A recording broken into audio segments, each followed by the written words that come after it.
I mean, I was talking my way into stuff in high school. Because again, going to school communications, we had to do that. And so, you hear this, the old adage, and again, this is really before technology, there was nothing more like grabbing a clipboard and walking up to somebody. Because it's the craziest thing in the world. How that thing, how you walk with a clipboard says, oh, they belong here. And everything goes to belonging. It's sort of like, listen, if we're going into a club and folks are rolling with me, I tell them, this was so funny. We were going into a place, and this is how I walk into a place. Hey, what's up? First of all, I speak to everybody. These fools looking around, I'm like, what the hell are you looking around for?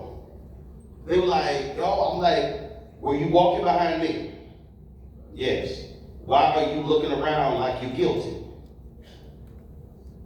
I'm serious. They were sitting there like, well, man, I'm like, what are you doing? You're clear. But again, so what happens is, if you so I'm walking through like, I belong here, and the other person I can see, they're looking, what's going to happen? Yo, where's your ticket? Because your ass look guilty. That's why you hear people walk in authority. Hey, I asked my to tell me, how you just walk into a room like you own it? I'm like, because I do.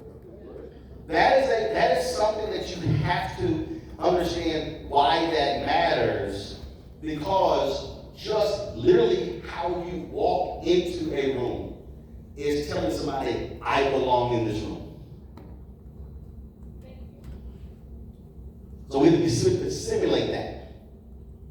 Hey, how you doing, good brother? Okay. My name is Rudy Gray. I'm from Memphis, Tennessee.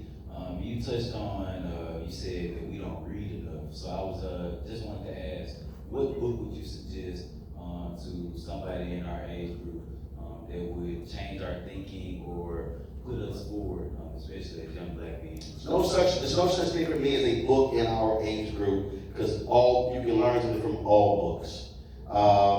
First of all, Napoleon Hill's book, Think and Grow Rich, is amazing. He talks about having a mastermind group, which is that people who may not be in your area of influence, but they're knowledgeable in other areas, how you're able to learn from them. You have,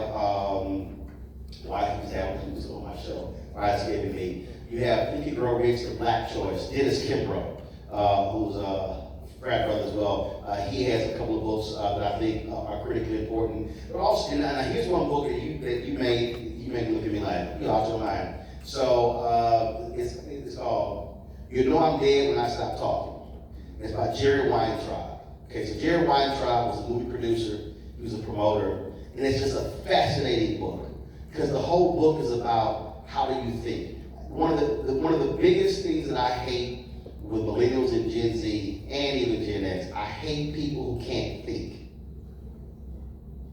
The ability to critically think is so important, because if you can think your way out of something, or you can think your way to a solution, you're absolutely valuable. Everything cannot be YouTubed. Knowledge in your head matters, because what happened when Wi-Fi down? Now you're screwed. So I'm gonna give you this quick story. So John Denver was a major folk singer. He was on tour, and John Denver was like complaining about everything. So he calls Jerry, this is it. I'm quitting the tour. This is awful. And he's just like losing it. And Jerry's sitting like, dude, everything's going fine. What's wrong with this dude? And he's also looking at how much money they're going to lose if he stops touring. So Jerry's sitting there trying to figure out how to calm his ass down. So Jerry goes, John, everything's going to be fine. I fired Michael. The tour's going to be fine. He went, you fired Michael? He said, fired Michael. That was the source of our problems. We're fine. So John goes back, calls the whole crew together. Guys, I talked to Jerry. He fired Michael. We're going to be fine. Michael didn't exist. He needed John to calm his ass down. So he created somebody and he fired a fictitious person. And he fell for it. But what did he do? He thought his way through that situation. That book is so fascinating, and I was reading it, and I actually, real quick, so I was reading the book on the train, and I said, I need to just call this guy. I mean, I said, this book needs to be in every MBA class, because it's just, at the end of the day, the whole book is about, you have to figure it out. You got to think your way through it. So I called the studio, leave a message, woman says not here, leave a great, cool message. 10 minutes later, my phone rings. It's Jerry Weintraub. Appreciate it.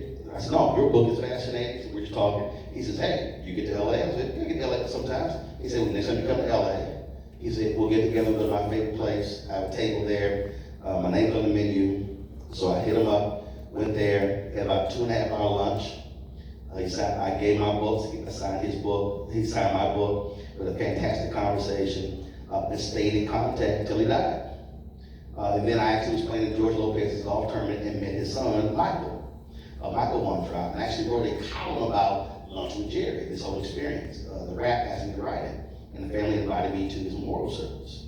But that's a perfect example of a book that's not a business book, that's an entertainment book. But the stories and the lessons are so valuable, you can take something away from that to actually understand and learn from. And so I would start with those three. 2 more questions and then I'm running out. Yes.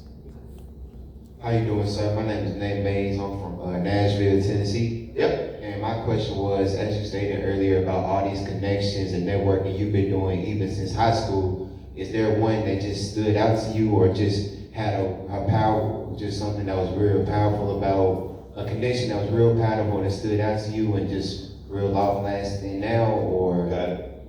Do me a favor. If somebody called American Airlines and asked about flight 6045 that says it's delayed, I just wanted to double check.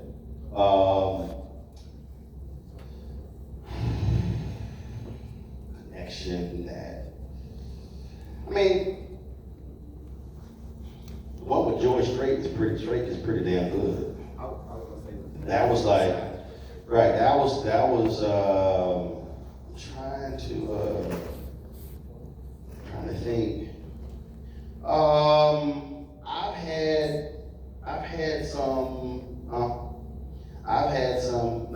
I said, you got it.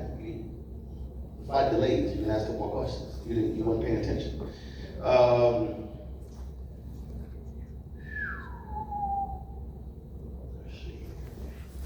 Dude, that's been so many. I mean, I'm trying to find a recent one, a good one. You know what? I'm gonna go. Remember I said the work matters? So we're in the State Department, and David Pickett Smith was helping them release a report on human trafficking. So we show up. This is too funny. We had to do all kinds of security stuff. Like we had to have like letterhead written out and stuff. So my producer, he has me like, don't forget all this other stuff.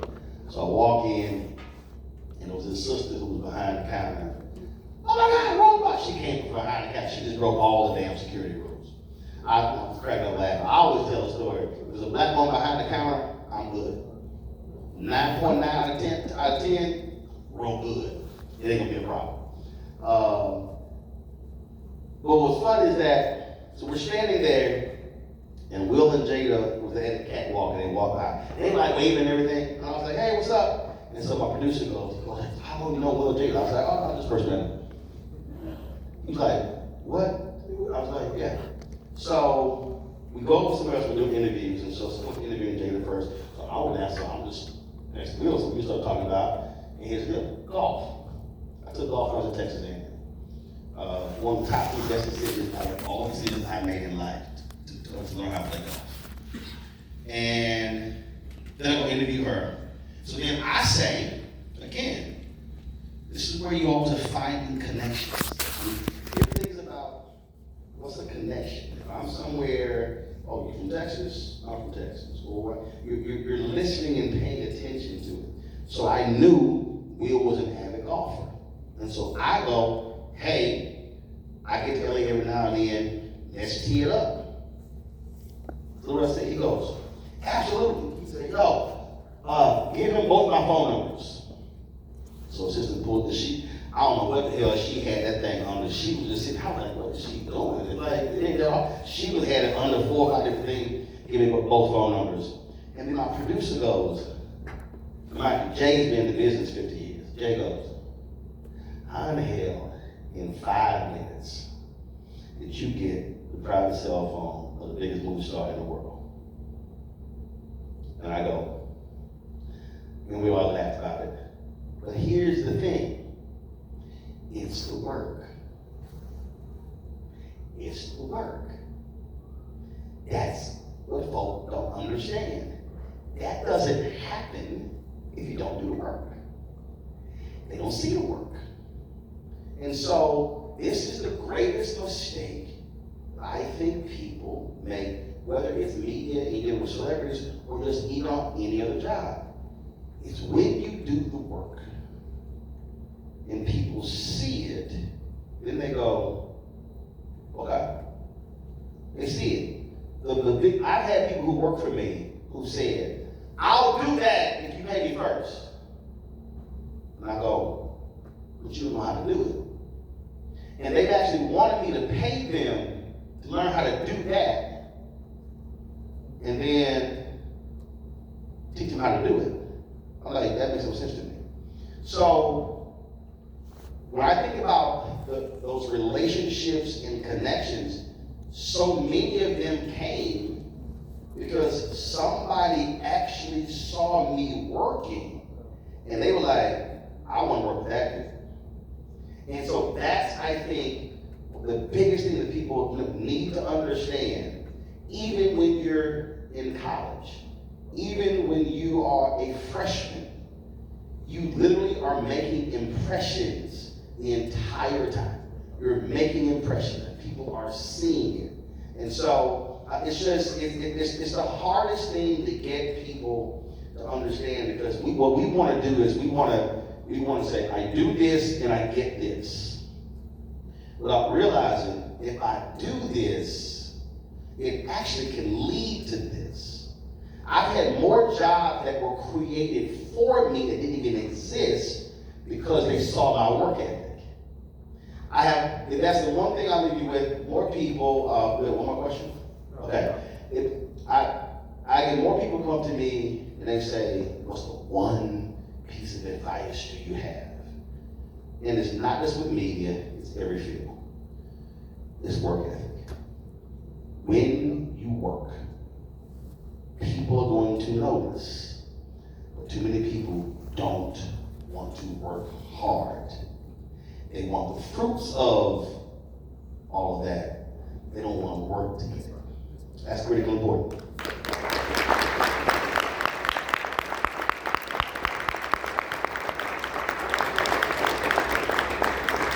We want to thank Mr. Will Martin for coming to speak to us today. On behalf of EMOC, we want to give you a token of our appreciation.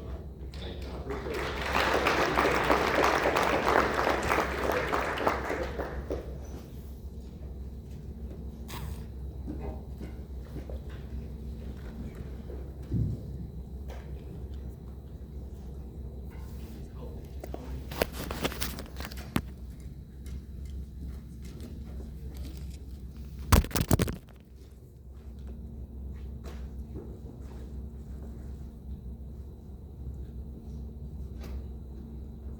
Good afternoon. My name is Cameron Dozier. I currently serve as the Vice President of EMOC. And as we draw the curtains of this year's annual Men's Conference, I am honored to stand before you and reflect on the wealth of knowledge, insights, and connections we can make in the past few hours. We have embarked on a journey of intellectual exploration, sharing ideas and fostering relationships that will undoubtedly shape the path ahead. Our time here has been nothing short of transformative. I want to extend my deepest gratitude to all our speakers that came and took time out their day to come and share their wisdom with us today. also want to give a heartfelt thank you to our sponsor, Courtney Richardson and Pure Power, for their unwavering support. I also want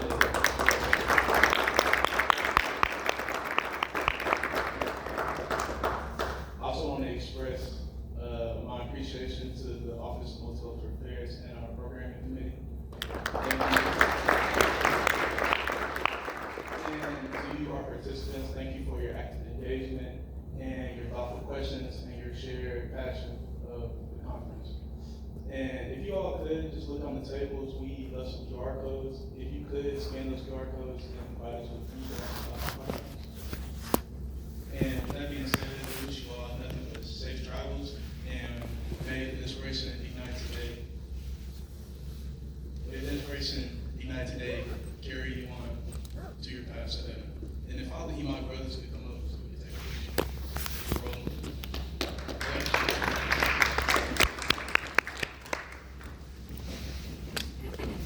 Once again,